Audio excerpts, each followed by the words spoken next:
Hi எல்லோரும் எப்படி இருக்கீங்க? Welcome back to our channel shades of Priya ராகுல். இன்றைக்கு வீட்டில் மாடு கன்று போட்டிருந்துச்சுங்க. ஸோ சீம்பால் செய்யலான்னு சொல்லிட்டு அம்மா பால் எடுத்துகிட்டு வந்து வச்சுருந்தாங்க. இந்த ரெசிபி செய்கிறது ரொம்ப ஈஸிங்க, பட் இதோட ஹெல்த் பெனிஃபிட்ஸ் ரொம்ப அதிகம். இந்த சீம்பால் கூடவே தேவைப்படுற அளவுக்கு சுகர் ஆட் பண்ணிவிட்டு கொஞ்சமாக ஏலக்காவை பவுடர் பண்ணி ஆட் பண்ணிக்கோங்க.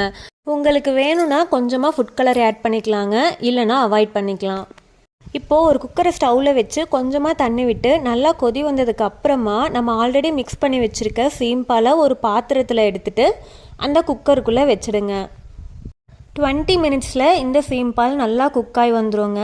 20 மினிட்ஸ்க்கு அப்புறமா நீங்கள் ஸ்டவ் ஆஃப் பண்ணிவிட்டு ஏதோ ஒரு ஸ்பூன் இல்லைன்னா கத்தி வச்சுட்டு லைட்டாக நீங்கள் கட் பண்ணி பார்த்தீங்கன்னா அந்த கத்தி இல்லைனா ஸ்பூனில் சீம்பால் ஒட்டாமல் வந்துச்சு அப்படின்னா நல்லா குக் ஆகிடுச்சு அப்படின்னு அர்த்தங்க. அவ்வளோதாங்க, நம்மளோட ரெசிபி ரெடி ஆயிடுச்சு.